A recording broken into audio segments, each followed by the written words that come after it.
Here at Ancient Wild TV, welcome. Today we are delving deeply into one of the most remarkable events in Earth's past.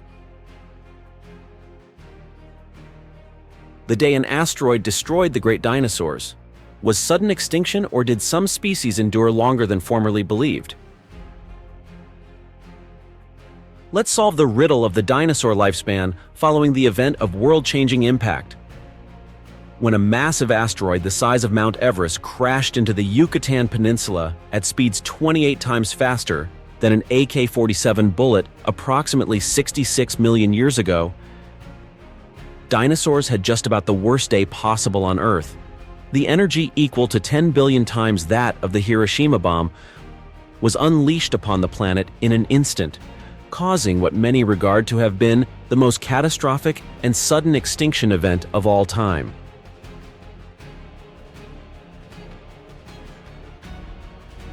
This was the Cretaceous-Paleogene KPG extinction event. Paleontologists today estimate that roughly 75% or more of all the species on Earth at the time disappeared, leaving almost no creature above 25 kilograms or 55 pounds surviving. Among the numerous dead, the most famous were the non-avian dinosaurs, who had dominated the planet for almost 165 million years up until then. The out-of-nowhereness of the dinosaur extinction as well as its speed have resulted in many calling the day of impact the day the dinosaurs perished, and even documentaries with such names. But did the dinosaurs die all at once on that same day? Ultimately, they could be found on every continent during the late Cretaceous and were rather varied. Studies suggest that at asteroid impact, there were almost 1,000 species on hand. It appears a bit difficult to think that many of these dinosaurs simply disappeared in an instant, since many were armored, others enormous, and others were even below the weight barrier. And generally, paleontologists believe that the extinction of non-avian dinosaurs was not instantaneous, so technically we had dinosaurs during the Cenozoic. Nonetheless, given the several broad consequences of the asteroid, research still confirms the theory that most dinosaurs did, in fact, die over the first 24 hours. Extreme heat, forest fires, blast waves, earthquakes, and tsunamis were all very real hazards after all. Especially for those in the Western Hemisphere, with many as far away as 1,500 miles or 2,400 kilometers dying within virtual minutes. Some were sheltered from these direct consequences worldwide. But with about 25 trillion tons of superhot stuff hurled up into the atmosphere and space, what even they could not escape was the sheer volume of it. This stuff was several times hotter than even the sun's surface for a period. Thus, when a good portion of it returned showering back down, it heated the atmosphere to oven-like temperatures, frying anything out in the open from the inside out and sparking fires in nearly 70% of all forests on Earth.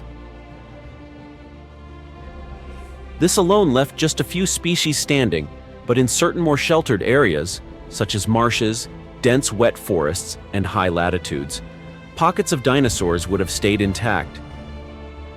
These survivors were probably little species and maybe young animals. Not the big lads either. Though all the fires and ejecta resulted in unseen amounts of dust, soot, and other particles coating the sky and blocking out the sun, leading to sharp decreases in global temperature,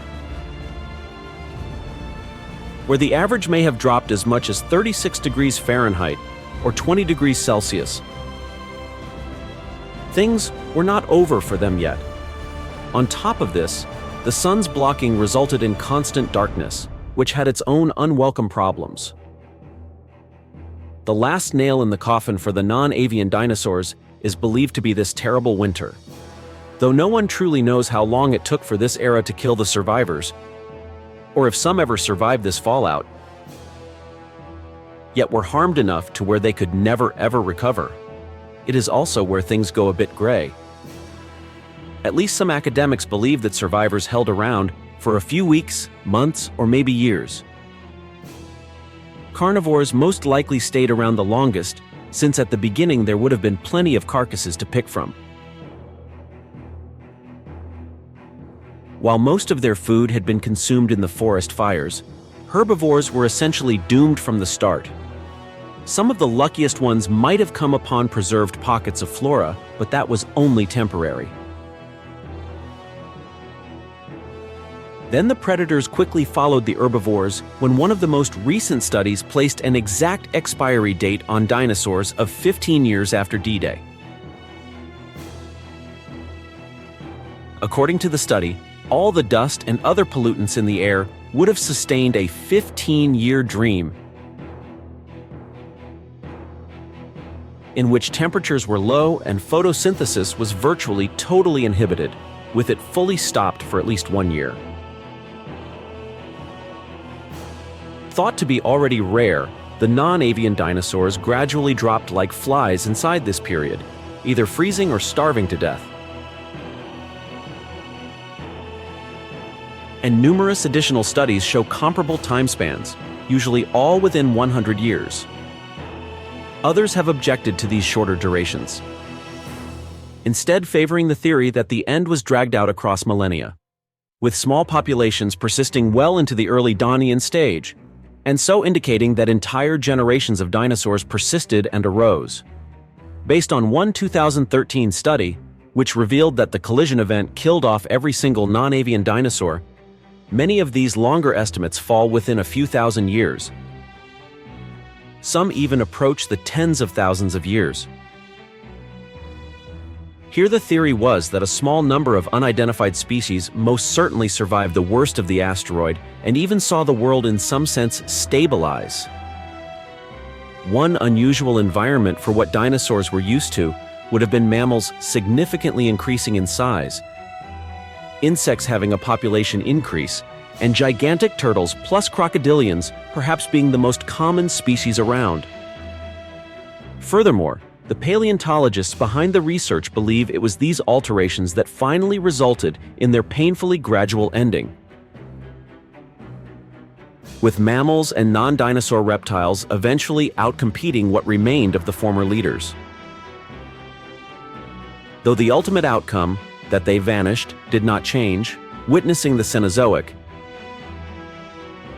it would still be remarkable if they had persisted for another 33,000 years, depending on some calculations perhaps equating to over 1,000 generations of dinosaurs. Surprisingly, 33,000 years is not even the longest estimate. Some academics have an even more hopeful theory, speculating that certain dinosaurs survived for an extended length of time, maybe up to 1 million years. Fascinatingly enough, Colorado and New Mexico's location, not too far from the epicenter, is one of the strongest evidences for such a long survival span, particularly in a remote area of the San Juan Basin dated to the Paleocene epoch. Almost 500,000 years after the first impact, a team of paleontologists found the remains of hadrosaurs, tyrannosaurs, ankylosaurs, and even sauropods. Of course, this raised a lot of issues regarding not only how long they survived, but also why, of all the places, they only seem to survive in the southern US, which is somewhat near the crater. The primary paleontologist claims there are 3 likely reasons. The first is that their location was quite shielded from the blast, maybe like a canyon providing enough defense from the worst consequences.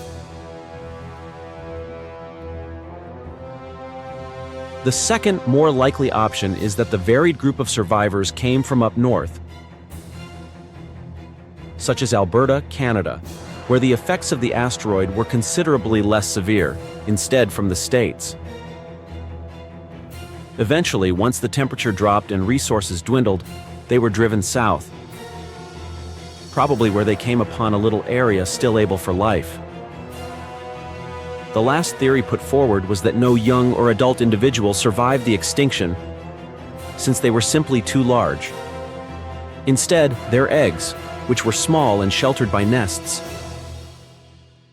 escaped annihilation and subsequently hatched once the most immediate effects had passed.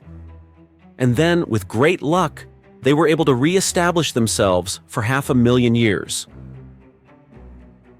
If accurate, these dinosaurs most likely witnessed the Earth fully recover from the asteroid in most respects, and may have even seen several newly evolved species, such as freshwater eels, Disacus, Polydolopomorphia, Mesonychia, and Pantodonta.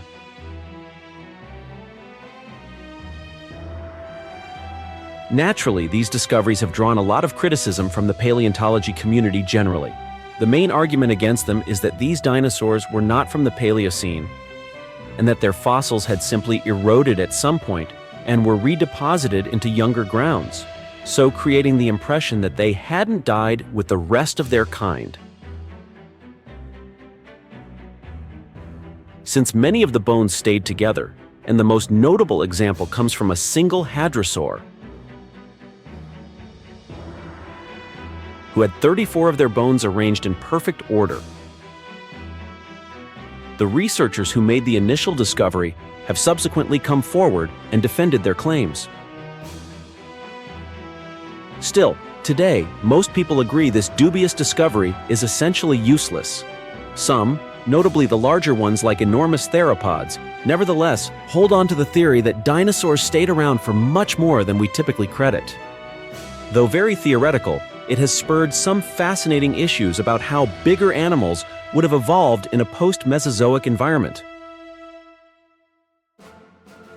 Unable to capture more agile creatures,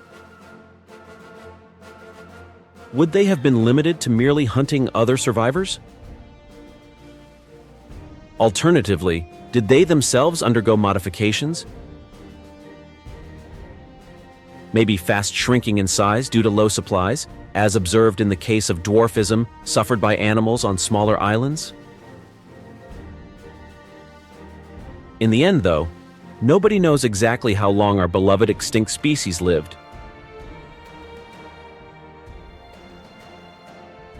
Yet, it's interesting to consider that they persisted for some time. For now, though, the youngest dinosaur accepted by science remains a Triceratops specimen who is assumed to have died immediately around the moment of the collision, maybe even succumbing, like most, to the blast itself. Many people have also questioned whether other Mesozoic symbols, such as the pterosaurs or mosasaurs, remained as well based on the discussion of dinosaur survival. Though there is a more obscure group of animals from those ages, the ammonoids, considered to have lived roughly 1 million years after the Cretaceous, nobody has a decent notion right now. Though this assertion, like the San Juan Basin one, is quite divisive, generally it has attracted more support. We can only hope that future discoveries will provide more clarity on the fates of the dinosaurs as well. One thing is clear, this event permanently changed life on Earth. Even if the puzzle of how long dinosaurs survived following the asteroid impact still fuels discussion. We appreciate you traveling with us through time. To keep discovering with Ancient Wild TV, make sure to like, subscribe, and press the bell. Till the next time.